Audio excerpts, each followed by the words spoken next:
Voltamos com o segundo bloco do Clube da Bola e eu quero reforçar aqui, ó. Hoje a gente vai presentear você, o sortudo aí, torcedor ou torcedora do Figueira, ou simpatizante, por que não, com essa camisa aqui, uniforme novo do clube, que vai estrear em campo daqui a pouquinho, na partida contra o Joinville às 4 horas da tarde, aqui em Florianópolis, no estádio Orlando Scarpelli. Entra lá no Facebook do Clube da Bola, complete a frase lá, Figueira e Jack, é mais que um jogo, por quê? A frase mais criativa vai levar para casa, a gente vai revelar hoje aqui o vencedor, hein? Facebook, tá aqui, ó, facebook.com/Clube da Bola. Vamos para Joinville, falar com o Juca Miguel, porque o Jack entrou em campo. Teve uma derrota com um gostinho de vitória, né? Acabou perdendo lá em Tocantins para o Gurupi, mas avançou de fase na competição. Quem traz mais detalhes sobre essa partida e sobre o futuro do Jack na Copa do Brasil é o Juca Miguel, direto de Joinville, hein, Juca? Ufa, né, Mancha? O Joinville acabou derrotado pelo placar de 1-0, venceu por 3-1 aqui na Arena. O regulamento da Copa do Brasil diz que o Joinville poderia perder por até um gol de diferença e foi isso que fez o tricolor. Claro que não era planejado, não era nem esperado. A gente até supunha que o Joinville fosse sair pro jogo, fosse enfrentar o Gurupi no mano a mano, mas jogar lá é complicado. Nosso companheiro Rodrigo Santos esteve por lá, acompanhou um estádio completamente acanhado, a gente percebe o gol na tela aí, o goleiro Matheus, que inclusive hoje não deve enfrentar o Figueirense, vinha sendo o titular das últimas partidas, mas não deve jogar contra a equipe do Figueirense. A bola acabou passando entre o Matheus e o poste ali. Os jogadores reclamaram demais da iluminação, Mancha, mais complicada. Aquele estádio antigo que a iluminação, ela não é, a luz não sai em direção horizontal, ela sai em uma direção inclinada para baixo, aí aquela bola alçada, você olha para a luz, acaba perdendo tempo de bola. Claro que isso não sofre como, não pode soar como justificativa, né? Porque esses jogadores começaram em terrão, começaram em campos de várzea, que a iluminação era justamente assim. Mas claro, aí o cara vai se habituando com um tipo de iluminação e o Joinville acabou também tendo muitas dificuldades com o gramado. Mas já era sabido dessa dificuldade lá. O Londrina foi lá, sofreu 2 gols. A equipe do Rio Branco foi lá, um jogo único, perdeu de 2-0, também foi eliminado. E o Gurupi teve uma bola aos 43 do segundo tempo, que a cidade literalmente parou e respirou, porque ela passou muito próximo à gaveta esquerda do goleiro Matheus, que fez aquele tirar com os olhos a bola. E se o Gurupi faz 2-0, aí tchau pro Joinville, teria caído de forma até precoce. Claro que o Gurupi é uma equipe até semi-amadora, eles não tinham a estrutura por lá, Mancha, realmente de uma equipe assim complicada. Só para vocês terem uma noção, tem atletas do Gurupi, um é dentista, o outro é contador, o outro tem uma outra profissão. Você percebe que após 3 meses, quando acaba o campeonato tocantinense, os caras vão fazer outras coisas da vida. Não pode ser considerado uma equipe tão profissional assim, como é o Joinville, como é o Figueirense, como é o Barroso, que jogadores profissionais têm isso como carreira e como profissão. E o Joinville agora, Mancha, pega o Sport no sorteio na Copa do Brasil ontem, na sede da da CBF, perdão. Ficou definido que o Joinville enfrenta o Sport. Primeiro jogo na Ilha do Retiro, dia 5. Segundo jogo, dia 19, aqui na Arena Joinville. Agora sim, um adversário até um pouco mais qualificado. Joinville que pegou o São Raimundo do Pará, pegou o Gurupi. Agora pega uma pedreira. Lá vem o Leão da Ilha, o outro Leão. Temos o Leão aqui, o Avaí, mas vem o Leão da Ilha lá, o Sport. Esse um pouco mais complicado. O torcedor queria pegar o Paraná, uns queriam o Asa, até o Goiás, porque é uma equipe de Série B, até o próprio Internacional, que agora tá na B, mas que nada, vem o Sport e toda a força de Diego Souza convocado pela seleção brasileira aqui pra Arena Joinville. Legal, Juca. Pedi agora para todo mundo prestar atenção, nossos comentaristas têm um assunto legal aí. Conselho Técnico da Série B do Campeonato Estadual, a segundona do Catarinense, o conselho rolou essa semana. A competição mudou e agora vai ser sub-23. É isso aí. O Marcelo Nunes conta pra gente. Por aqui não tem bola rolando e a disputa em campo começa só em julho. Mas o que tem de reclamação e de falatório é uma discussão acalorada sobre futebol. 10 dirigentes dos clubes da Série B se reuniram na sede da Federação Catarinense de Futebol. Para o Congresso Técnico, é hora de discutir e aprovar todos os detalhes, inclusive o regulamento do campeonato. Tivemos uma mudança nesse ano de 2017, né? A competição vai começar no dia 2 de julho. São 10 equipes, o campeão de turno e do retorno já estão na fase semifinal e se juntam a mais 2 equipes que são de melhor índice técnico para disputar as finais da competição. Mas o que esquentou mesmo o clima na reunião do Conselho Técnico aqui na Federação Catarinense de Futebol foi a discussão sobre as idades dos jogadores para a Série B do Campeonato Catarinense esse ano. E olha que depois de muita discussão, de muito blá blá blá, os times de Itajaí levaram a pior.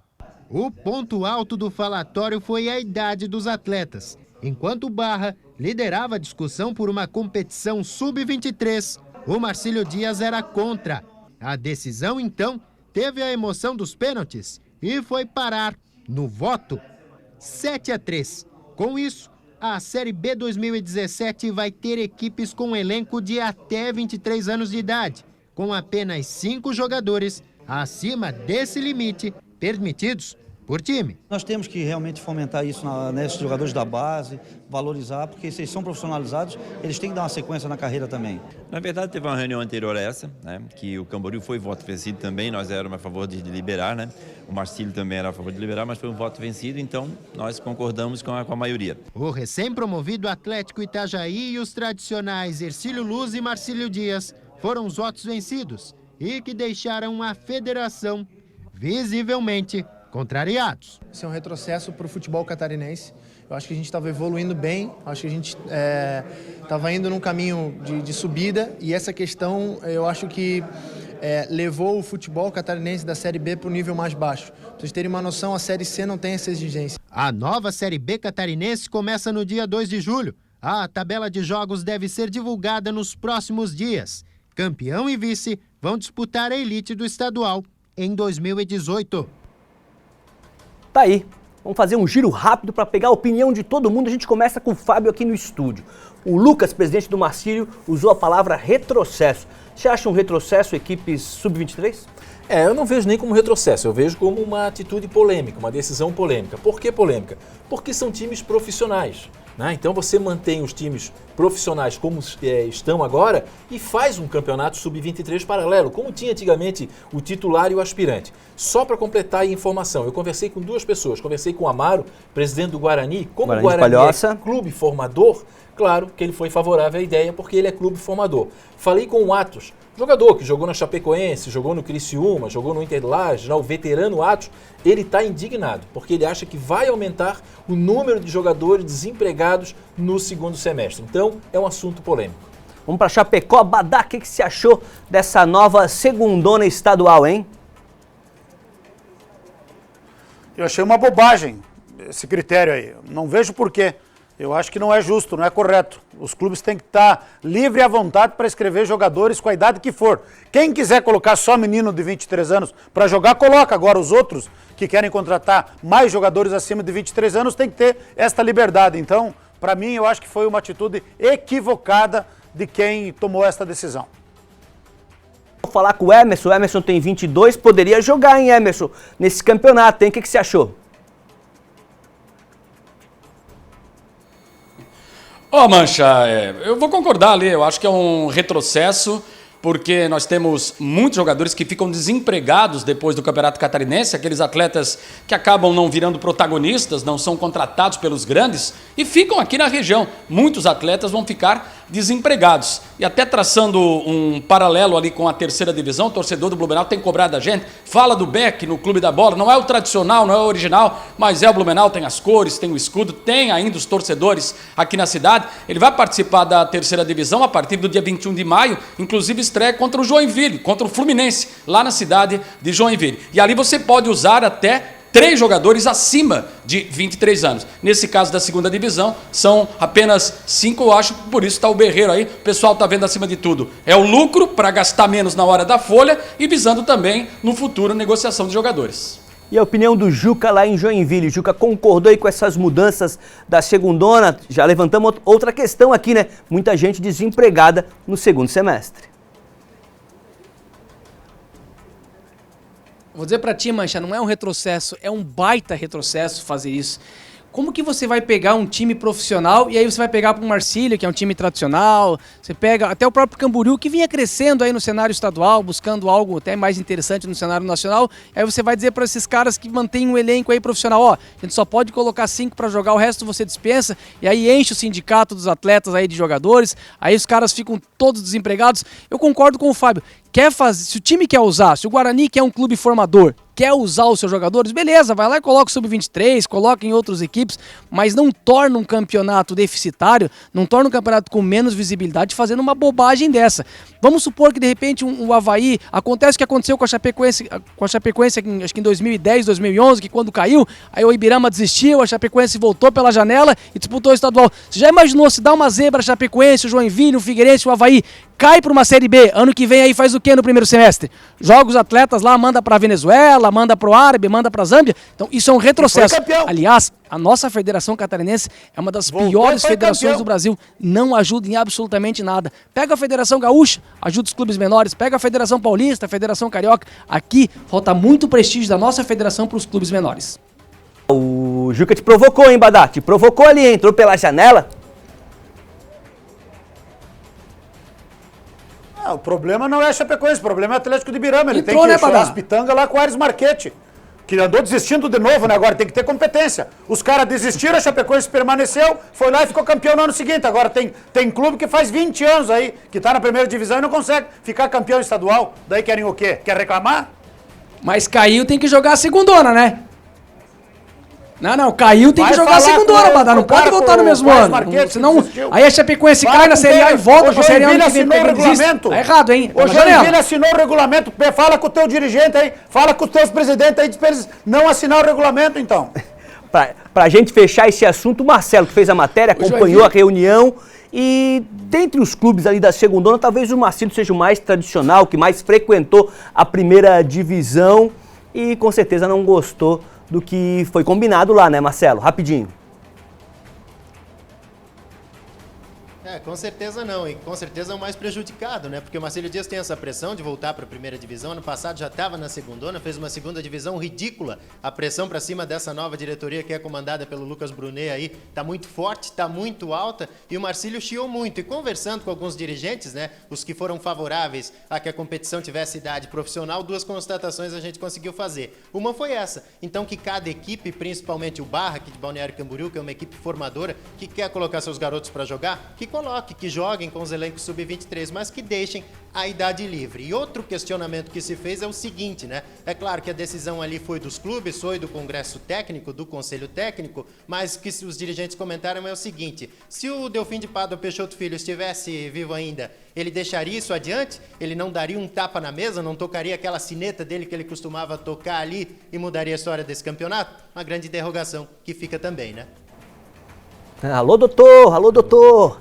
Fábio, passa a régua nesse assunto rapidinho que eu já quero tenho uma pergunta para ti sobre outro assunto. Não, apenas para citar, o Marcílio Dias foi citado, o Marcílio Dias que ontem, né, fez aniversário de fundação. Marcílio Dias que foi fundado no dia 17 de março de 1919. E uma curiosidade, as cores do Marcílio, vermelho e azul, são em homenagens a 2 clubes de remo aqui de Florianópolis, o Martinelli e o Riachuelo. Apenas curiosidade, parabéns então ao Marcílio Dias. Você gosta de futebol internacional, Fábio? Gosto. Então é hora de ficar por dentro de tudo que rolou na semana no futebol fora do Brasil. Eu convoco outro integrante desse time, chega mais, Rodrigo Cardoso. Boa tarde. E aí, Mancha, boa tarde para você e para todo mundo ligado no Clube da Bola. Vamos falar de futebol internacional a partir de agora. Mais uma vez o destaque é para a Liga dos Campeões da UEFA, que definiu mais 2 times para as quartas de final da competição. Destaque para o Manchester City, que foi eliminado pela equipe do Mônaco. O City bilionário do Guardiola caiu por 3-1 para o Mônaco e está fora da competição nas oitavas de final, muito abaixo do que se esperava. O time do Manchester City, com certeza, não é? Quem fez bonito foi o Leicester City, o atual campeão inglês, continua no seu conto de fadas, agora em nível europeu. Os Lobos bateram a equipe do Sevilha, que vende títulos internacionais na Europa League, inclusive, por 2-0, jogando em casa no King Power Stadium. Voltou a ser o Leicester que todo mundo queria, viu? Com a demissão do Claudio Ranieri, a entrada do Craig Shakespeare, auxiliar técnico da equipe. Pois é, agora o Leicester venceu e está nas quartas de final da competição. Ele se junta ao Atlético de Madrid, que passou pela equipe do Bayer Leverkusen, empatou o jogo no Vicente Calderón, o jogo de volta, havia vencido o jogo de ida em Leverkusen, também garantiu vaga nas quartas de final do maior torneio de clubes do mundo. Destaques, os personagens dessa semana, olha só. Pep Guardiola, técnico do Manchester City, eliminado nas oitavas de final. Foi bastante questionado o trabalho do Guardiola lá em Manchester. Mas isso não parece afugentar muito a emoção dos dirigentes do City, que já prometeram 600 milhões de reais para o Guardiola contratar reforços para a próxima temporada. Outro destaque, Kai Havertz, jogador alemão de 17 anos do Bayer Leverkusen. Muita gente já matou aula, né, para jogar um futebolzinho. Difícil achar que não tenha feito isso na infância, na adolescência, né? Pois é, o Havertz, esse não matou não, viu? Ele faltou ao jogo do Leverkusen nas oitavas de final da Champions contra o Atlético de Madrid para fazer prova na escola, do segundo grau, na escola secundária. Será que ele foi bem, hein, Mancha? Era titular do time, hein? Tomara que tenha saído do jogo para ir bem nas provas. Educação em primeiro lugar, né? Forte abraço, tchau. Abração, Rodrigo. Quer saber do Badá? Badá, vamos lá pro oeste do estado. Badá, já matou aula para ir jogar bola em algum momento da tua vida? Eu já matei a aula para ir jogar bola e fazer outras coisas também, de piar, né, Mancha? Tempo de moleque, a gente não dá para falar agora aqui, mas quem que foi boleiro, que gosta de futebol, que não matou uma aulinha, eu gostava tanto de matar a aula que desisti da aula. E não é exemplo para ninguém. E não faço isso em casa, nas suas próprias famílias. Mas claro que todo mundo matou uma aulinha para ir jogar um futebolzinho, né? Grande Mancha. Ó, navegando na internet, a gente vai procurando curiosidades do mundo do futebol e achou esse vídeo. Não é tão novo, é de 2015, mas é muito legal. Cristiano Ronaldo, CR7, disfarçado de boleirão, no centro de Madrid, na Espanha, dando um show de habilidade com a bola. Imagina, sei lá, na Praça de São José, Fábio, de repente chega um cara lá, barbudo, que não tem pinta de jogador, começa a dar um show de futebol. Tá aí ele chegando aí, ó. O vídeo foi gravado na Espanha, com certeza de um patrocinador, né, do Cristiano Ronaldo, divulgando a bola, marca de roupa, alguma coisa assim. Ele começa discretamente, chamando a atenção das pessoas, brincando. Bobo ele, brincou só com as mulheres, é bobo o Cristiano Ronaldo. Aí tá o tiozinho, chega junto, imagina só, sei lá, em São José, em Palhoça, ó, 2h20, daí mudou um pouquinho, mas ele tá ali brincando. Legal o vídeo, legal a iniciativa, né? É muito legal, né? Inclusive a gente tem não só como jogadores de futebol, como a gente tem de basquete também, eu já vi também de um halterofilista, e o cara, ele faz uma fantasia assim como um senhor de idade, e aí ele vai numa pracinha... Lá levanta 300 quilos. Exatamente, aí o cara vai lá, se quebra tudo para levantar, ele vai lá e amplia e levanta. Eu acho uma atitude realmente muito legal porque aproxima o jogador, humaniza o atleta, né? Humaniza o atleta dentro dessa situação. O vídeo é grande, não sei se a gente vai chegar no finalzinho do vídeo. No final ele se revela ali, né? Que é o Cristiano Ronaldo, daí dá aquele rolo, né? Agora, aparece os seguranças, muita gente querendo bater aquela foto. Marcelo, tu não perguntou se eu faltei a aula, né? Eu vou me recusar caso tu pergunte, até porque meu filho está assistindo o programa. Não. Eu nunca vou responder isso, se eu faltei a aula para jogar bola. O Rodrigo mandou muito bem ali, ele deu o exemplo do jogador, né? Do Kai, do Leverkusen, que, aliás, foi pra aula, né? Foi pra aula fazer a prova. E no final o Rodrigo fala, educação em primeiro lugar. Exatamente. Tá certo, Rodrigão. Tá certo. Semana que vem você volta. A gente vai para mais um intervalo e daqui a pouco volta com novidades aí do Figueirense, Avaí e tudo que vai acontecer no final de semana no Campeonato Catarinense. A gente já volta.